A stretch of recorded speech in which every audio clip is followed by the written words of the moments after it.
안녕하세요.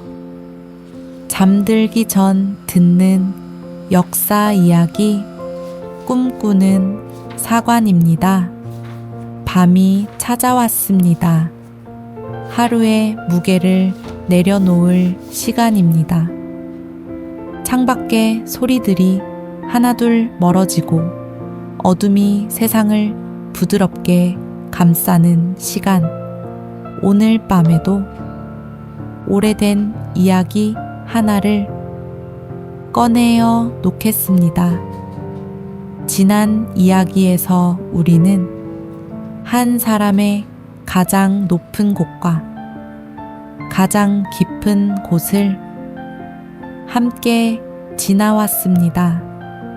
위화도의 장맛빛 속에서 왕명을 거스르는 결단을 내렸던 사람, 정도전과 함께 낡은 나라를 허물고 조선이라는 새 이름을 세상에 올렸던 사람, 되읍을 옮기고 궁궐을 세우며 500년 왕조의 첫 아침을 연 사람. 그러나 그 찬란한 아침의 한가운데에서 세자 책봉을 둘러싼 균열이 왕자의 난으로 터져나왔고, 태조 이성계는 아끼던 아들과 가장 신뢰하던 신하를 한밤 사이에 모두 잃었습니다. 왕위를 둘째 방가에게 넘기고 깊은 상심 속에 물러나던 그 뒷모습으로 지난 이야기는 끝이 났습니다. 오늘 밤은 그 뒷모습의 이후를 따라가 보겠습니다. 왕자를 내려놓으면 끝날 줄 알았던 싸움이 다시 시작되고 분노와 체념의 긴 터널을 지나 마침내 어떤 고요한 곳에 이르는 이야기. 한 영웅의 마지막 길 위로 함께 걸어가 보겠습니다. 1400년이었습니다. 새해의 찬 기운이 아직 개경의 궁궐 사이에 머물러 있었습니다. 왕위를 내려놓은 지 2년, 태조는 산광의 자리에서 조용히 지내고 있었습니다. 왕좌를 버리면 끝날 것이라 믿었습니다. 아들들의 다툼도 피 냄새도 궁궐을 감싸던 어둠도 모두 멈출 것이라 믿었습니다. 그런데 어느 밤이었습니다. 상황이 머무는 궁 너머로 소란이 들려왔습니다. 바람에 실려오는 소리였습니다. 말발굽 소리가 뒤엉켜 있었고 사람들의 다급한 발걸음이 어둠 속을 오가고 있었습니다. 태조는 그 소리를 알아들었습니다. 전장에서 수십 년을 보낸 사람의 귀가 틀릴 리 없었습니다. 칼이 부딪히는 소리였습니다. 넷째 방간과 다섯째 방언이 서로를 향해 칼을 들었다는 소식이 전해졌습니다. 형제가 다시 형제에게 칼날을 겨눈 것이었습니다. 2년 전에 그 밤이 되풀이되고 있었습니다. 태조는 그 소식을 듣고 있었습니다. 빈 방 안에 홀로 앉아 궁 너머에서 불어오는 바람 소리를 듣고 있었습니다. 왕좌를 내려놓아도 피의 싸움은 멈추지 않았습니다. 자신이 떠난 자리 위에서 자신의 아들들이 또다시 서로를 향해 칼을 들고 있었습니다. 태조의 입술이 굳게 다물어졌습니다. 분노였는지 슬픔이었는지 아니면 그 둘을 넘어선 어떤 것이었는지 늙은 아버지의 얼굴 위로 달빛이 내려앉아 있었고 먼 곳에서 바람은 여전히 불어오고 있었습니다. 소란이 가라앉은 뒤 도성에는 새로운 질서가 내려앉았습니다. 넷째 방간의 군사는 오래 버티지 못했습니다. 다섯째 이방원의 힘은 이미 형을 압도하고 있었고 도성의 거리에서 벌어진 싸움은 빠르게 끝이 났습니다. 방간은 유백길에 올랐습니다. 제2차 왕자의 난이었습니다. 정종은 더 이상 왕좌 위에 머물 수 없었습니다. 아니, 머물 이유가 없었습니다.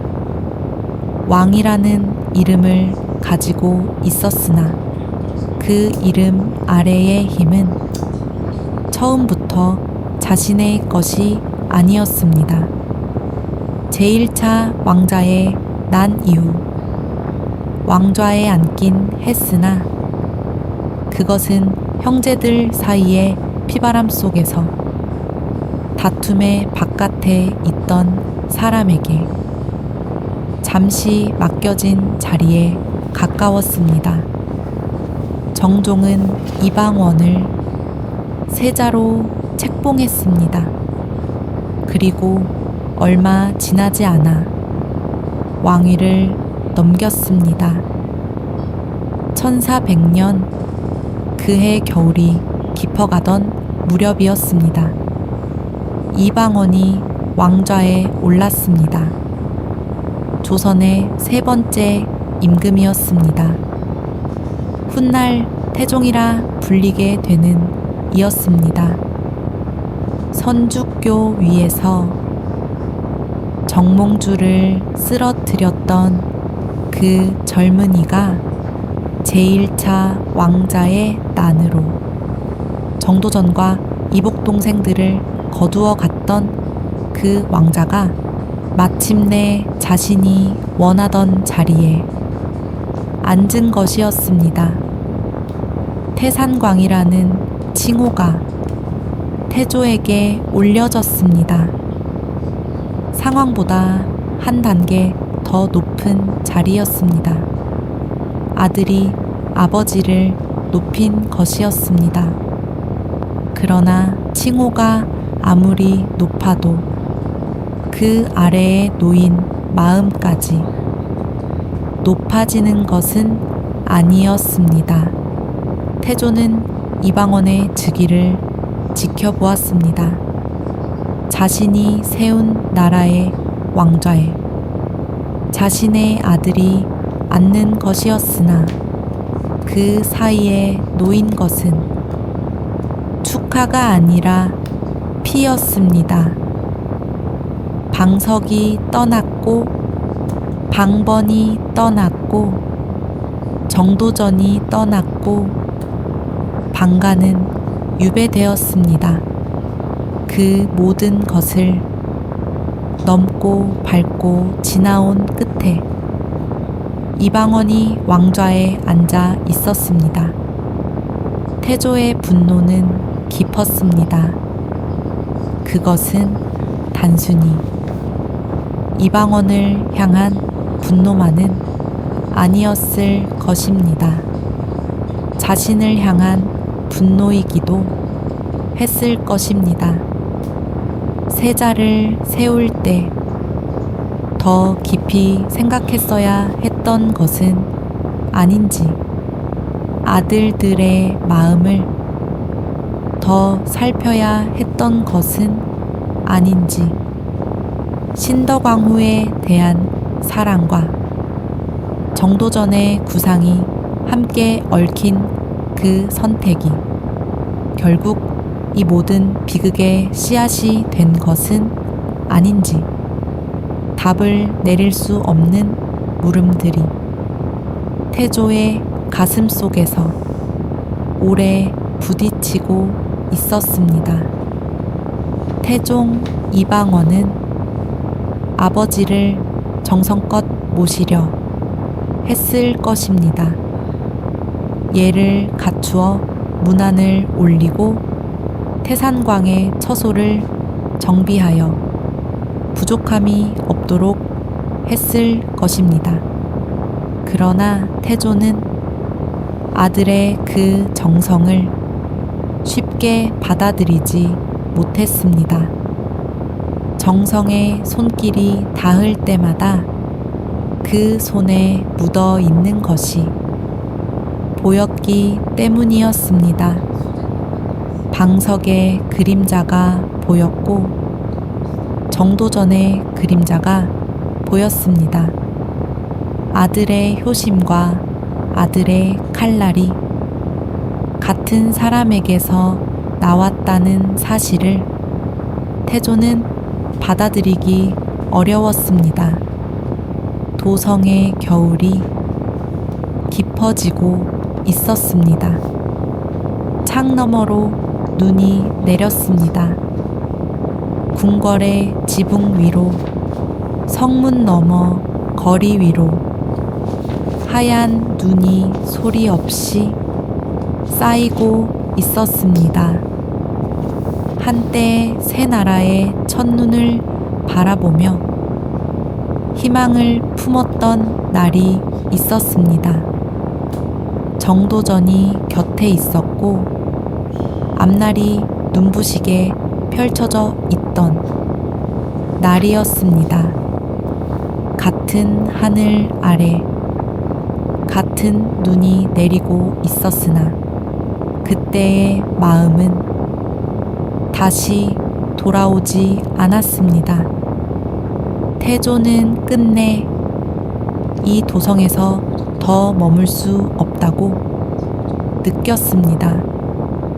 자신이 세운 나라, 자신이 올린 궁궐, 자신이 열어젖힌 시대, 그 모든 것이 이제는 상처의 다른 이름처럼 느껴졌습니다. 마음이 향하는 곳은 하나였습니다. 북쪽이었습니다. 고향 함흥이었습니다. 어린 시절 아버지 이자춘의 등을 따라 말을 달리던 그 들판 22살에 첫 전장에 섰던 그 땅, 모든 것이 시작되었던 곳이었습니다. 1401년 태조는 마침내 북쪽으로 향했습니다. 왕의 행차라기보다 상처 입은 한 사람이 제 처음의 자리로 돌아가려는 길에 가까웠습니다. 도성에서 함흥까지 먼 길이었습니다. 뒤를 돌아보지 않았습니다. 궁궐의 지붕이 멀어져 갔고 성벽의 윤곽이 시야에서 사라져 갔고 도성의 소리들이 조금씩 희미해져 갔습니다. 북쪽으로 향하는 길 위에 바람이 불고 있었습니다. 산자락에는 새잎이 돋고 들판에는 풀빛이 번지고 있었습니다. 계절은 새로워지고 있었으나 길 위의 사람은 지난 계절의 무게를 내려놓지 못한 채 걷고 있었습니다. 함흥은 아직 멀었습니다. 태조는 묵묵히 걸었습니다. 발걸음 소리만이 길 위로 조용히 울리고 있었습니다. 함흥에 이르렀을 때 태조는 비로소 익숙한 바람을 다시 맞았습니다. 어린 시절부터 피부에 익은 바람이었습니다. 이 들판 위에서 아버지의 말을 따라 달리던 아이가 있었습니다. 활시위가 바람에 우는 소리를 처음 들었던 아이. 쌍성총관부의 성벽이 무너지던 날 22살의 젊은 장수로 첫 전장에 섰던 청년. 그 모든 것이 이 땅에서 시작되었습니다. 그러나 고향의 풍경이 마음의 빈자리까지 채워주지는 못했습니다. 태종은 평소 태조가 신임하던 성성린을 보내 아버지를 모셔오게 했습니다. 오래된 신뢰가 남아있는 사람의 손길을 빌려 아버지와 아들 사이의 거리를 조금이라도 줄여보려 했던 것이었습니다. 결국 그 해 봄, 태조는 다시 도성으로 돌아왔습니다. 그러나 돌아왔다고 해서 마음까지 돌아온 것은 아니었습니다.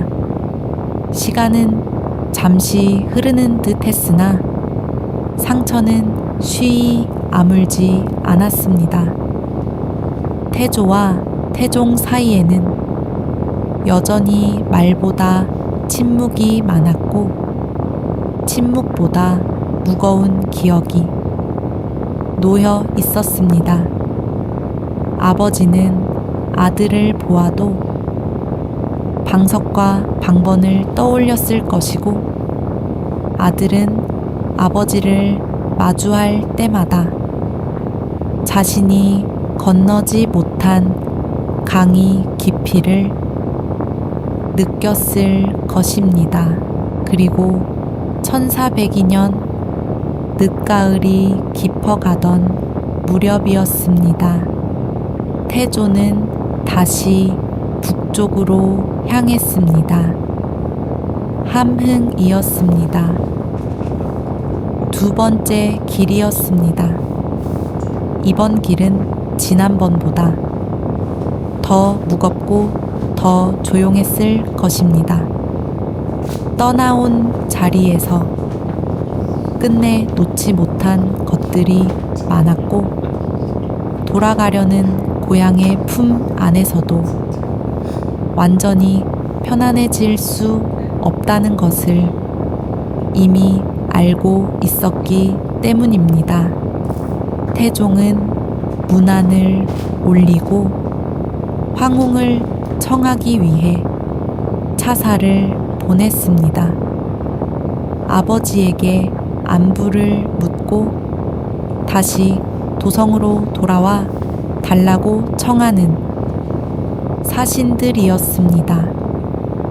훗날 사람들은 이때 함흥으로 간 차사들이 돌아오지 않았다고 전했고 그래서 한번 가면 소식이 끊기는 일을 두고 함흥차사라 부르게 되었다고도 했습니다.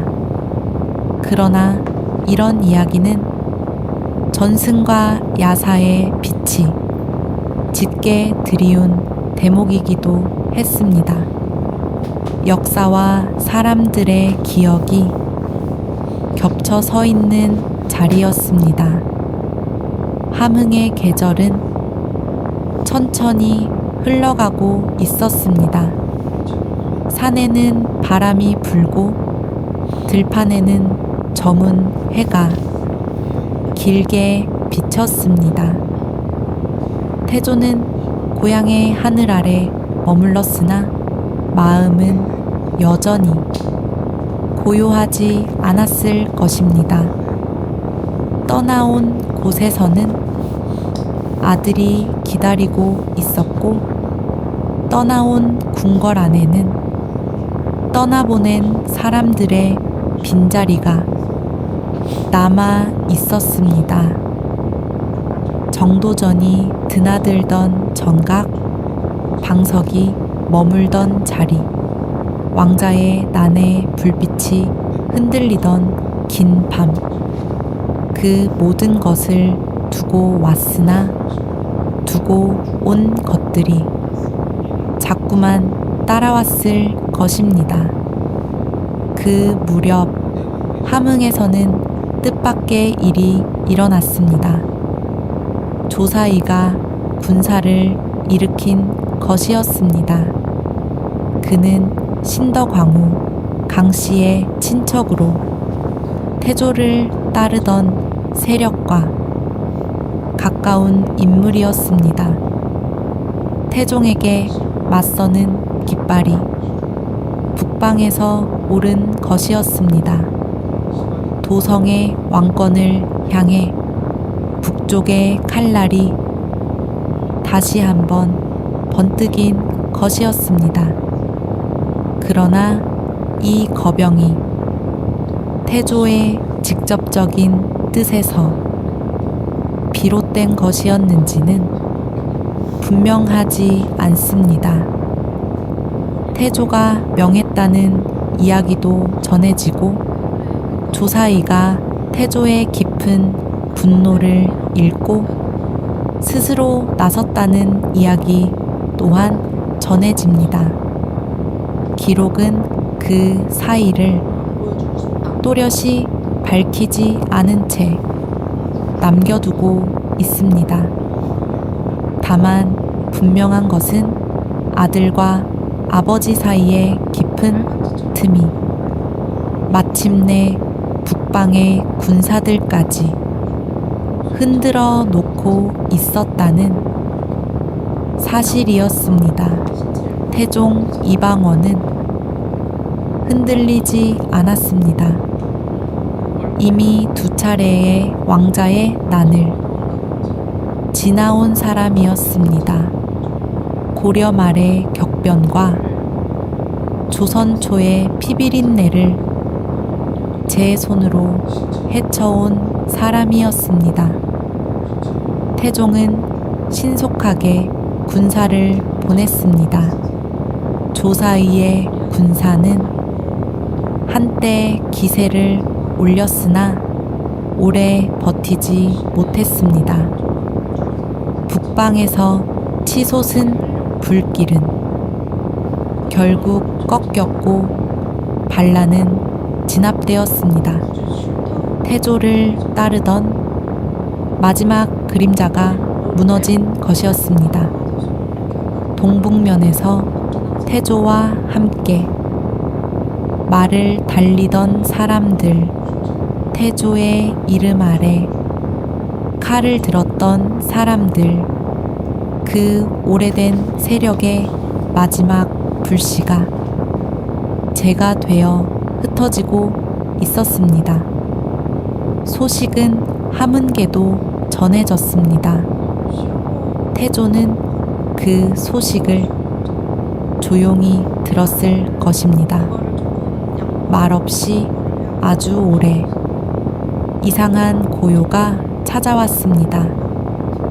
분노의 불씨가 꺼진 자리에 남은 것은 재였습니다. 타오르던 것이 다 타버린 뒤에 오는 그런 고요였습니다. 태조는 먼 산을 바라보았을 것입니다.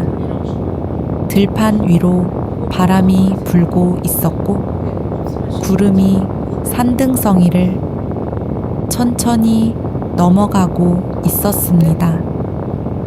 싸울 수 없다는 것을 받아들이는 것, 그것은 무장으로서 가장 견디기 어려운 순간이었을 것입니다. 평생 활과 칼로 모든 것을 헤쳐온 사람에게 더 이상 싸울 수 없다는 깨달음은 무기를 잃는 것보다 더 무거운 일이었을 것입니다. 그 무렵 오래된 벗 한 사람이 태조를 찾아왔습니다.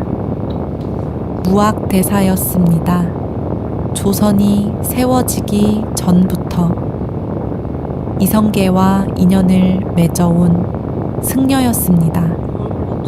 권력이 있을 때도 권력을 잃은 뒤에도 변함없이 다가설 수 있었던 드문 사람이었습니다.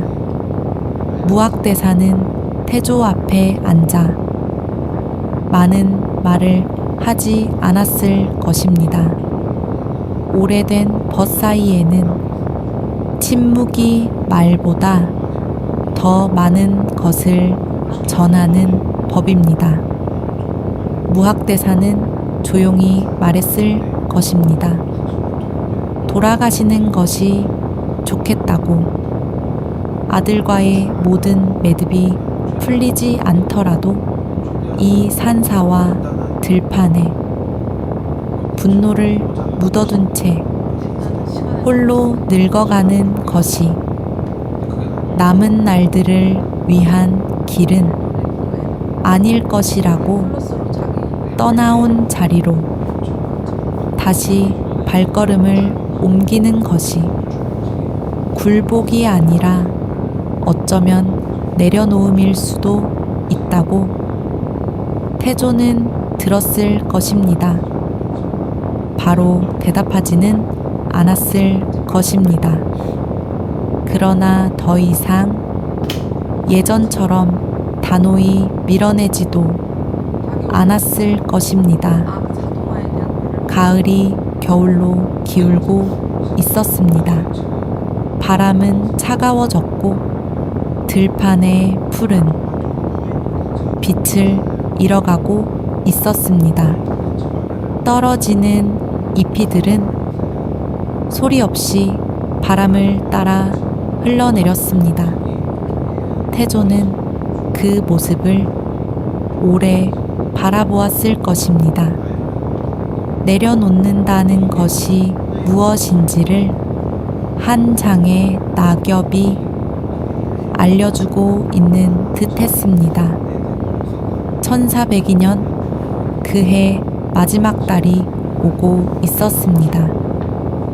무학대사의 설득 끝에 태조는 마침내 길을 돌렸습니다.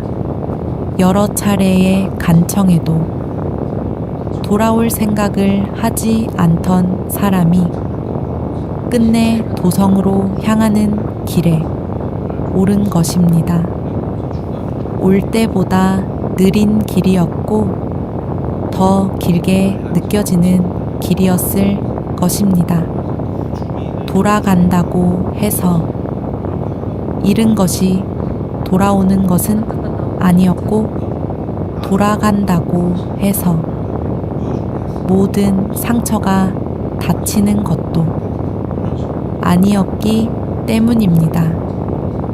도성에 가까워졌을 때 태종은 예를 갖추어 아버지를 맞이했을 것입니다. 아들은 고개를 숙였고 아버지는 그 아들을 바라보았을 것입니다. 두 사람 사이에 어떤 말이 오갔는지, 얼마나 긴 침묵이 흘렀는지 기록은 자세히 전하지 않습니다. 다만 태조가 돌아왔다는 사실만이 남아 있습니다. 때로 역사는 가장 중요한 순간의 말들을 남기지 않은 채 결과만을 조용히 적어두곤 합니다. 돌아온 뒤에 태조는 더 조용한 사람이 되었을 것입니다. 전장을 누비며 천하를 호령하던 기세는 잦아든 지 오래였고 왕조를 세우며 타올랐던 야망의 불꽃도 이미 멀어져 있었습니다. 그 자리를 채운 것은 불경과 연불의 시간들이었습니다. 활을 잡던 손, 황산에서 아기발도를 향해 활시위를 당기던 손, 위화도에서 오만 대군의 방향을 틀던 손이 이제는 염주를 굴리고 있었을 것입니다. 만년의 태조는 불도의 마음을 기대며 조용한 날들을 보냈습니다.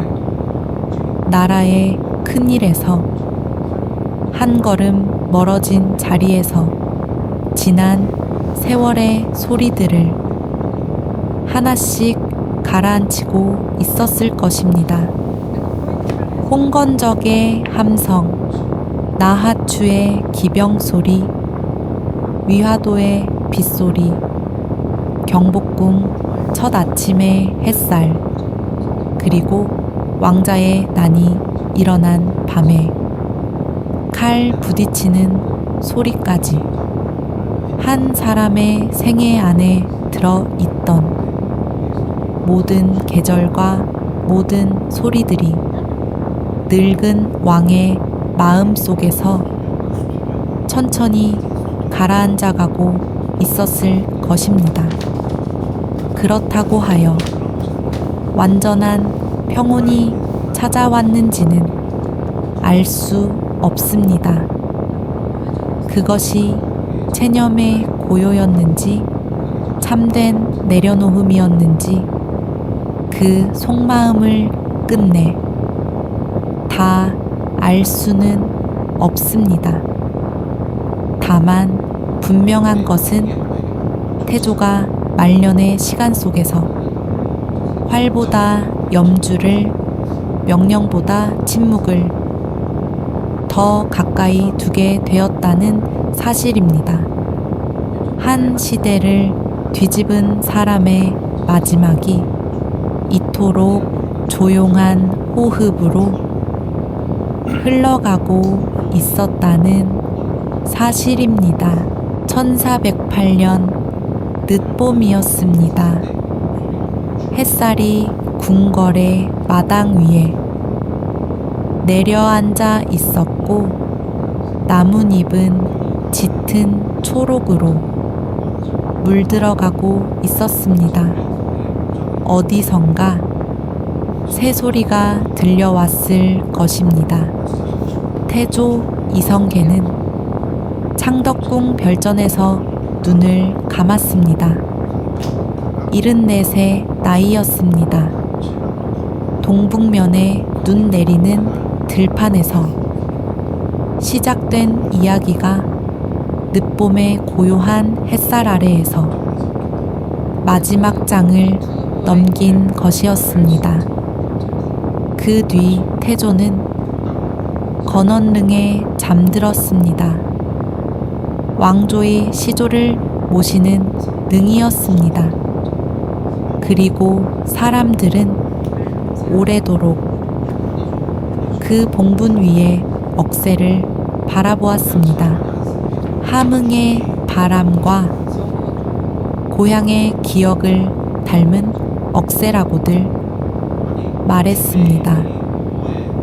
고향으로 돌아가고 싶었던 마음이었는지 한 시대를 다 건너온 사람의 마지막 숨결이었는지 그 풀들은 바람이 불 때마다 조용히 몸을 기울였다가 다시 일어섰습니다. 태조 이성계의 일생이었습니다.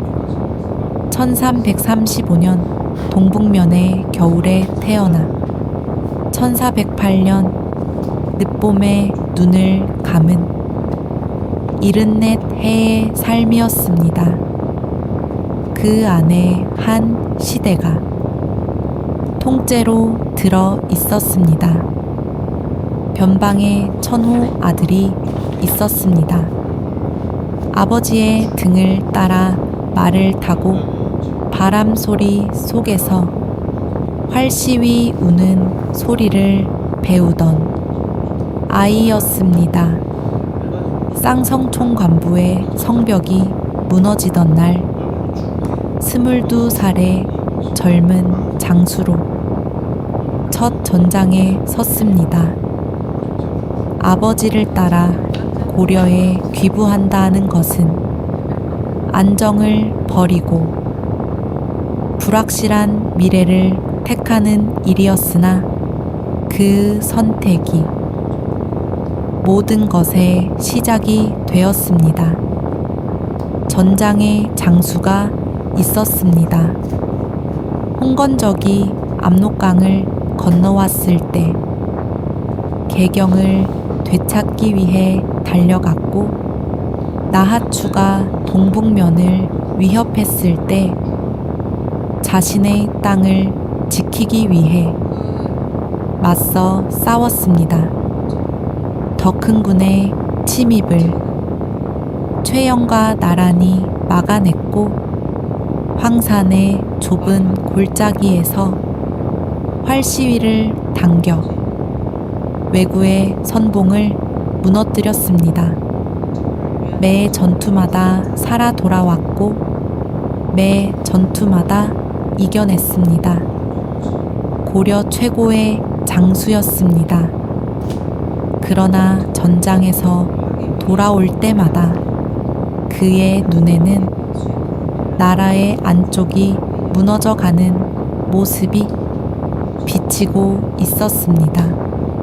결단의 사람이 있었습니다. 위화도의 장맛비 속에서 밤을 새우며 왕명을 거스르는 선택을 내린 사람이었습니다. 성공하면 나라를 살리는 것이 되고 실패하면 역적이 되는 길이었습니다. 그 사이에 중간은 없었습니다. 5만 대군을 돌려 남쪽으로 향하던 그 새벽 충신의 길과 혁명가의 길 사이에 놓인 경계를 건넌 사람이었습니다. 나라를 세운 왕이 있었습니다. 정도전이라는 벗을 만나 새 나라의 밑그림을 그렸고 대읍을 정하고 궁궐을 세웠습니다. 정학마다 뜻깊은 이름을 붙였고 성문과 제도의 자리에 새로운 시대의 뜻을 새겨 넣었습니다. 500년 조선의 첫 문을 연 사람이었습니다.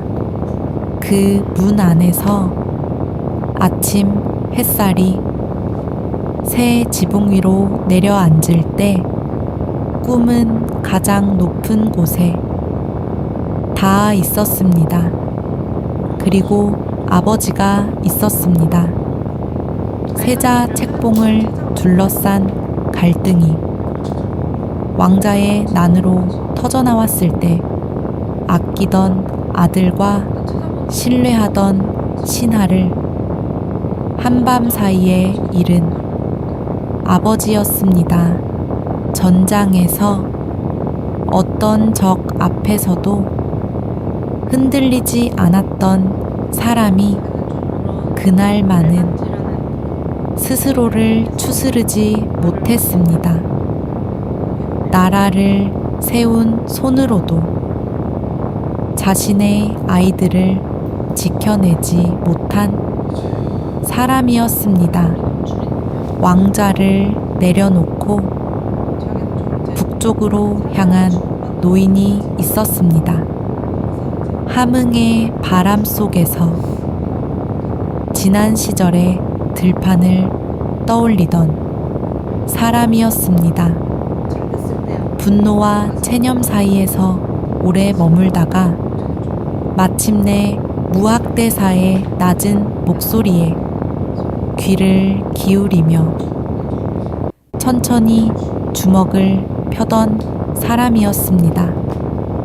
돌아온 뒤에는 불경을 가까이 하고 염주를 굴리며 지난 생을 조용히 건너가던 사람이었습니다. 활을 놓은 손이 염주를 잡기까지 참으로 먼 길이었습니다. 그 모든 사람이 한 사람이었습니다. 영웅이면서 아버지였고 왕이면서 노인이었으며 결단의 사람이면서 상처의 사람이었습니다. 한 사람의 삶 안에 이토록 많은 얼굴이 담겨 있었습니다. 건원릉의 억새풀은 지금도 계절을 따라 흔들립니다. 봄이면 새순이 돋고 가을이면 은빛 물결이 일고 겨울이면 마른 줄기가 바람에 쓸립니다.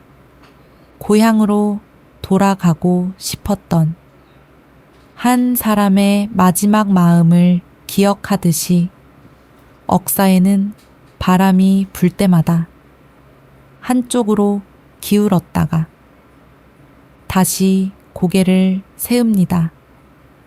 오늘 밤 태조 이성계의 긴 여정을 새 밤에 걸쳐 함께 따라와 주신 여러분께 감사드립니다. 동북면에 눈 내리는 들판에서 시작하여 전장의 함성을 지나고 위화도의 빗소리를 듣고 새 나라의 첫 아침을 보고 북쪽 들판의 바람 속에 머물다가 마침내 건원릉의 억새밭에 이르기까지 긴 이야기였습니다. 다음 시간에는 새로운 이야기로 여러분을 찾아뵙겠습니다. 오늘 밤은 건원릉 위로 부는 바람과 함께 쉬어가겠습니다. 억새가 흔들리는 소리가 들립니다. 낮고 고르고 잔잔한 소리입니다. 그 소리가 먼 옛날의 이야기를 속삭이듯 여러분의 밤 위로 조용히 흘러가고 있습니다.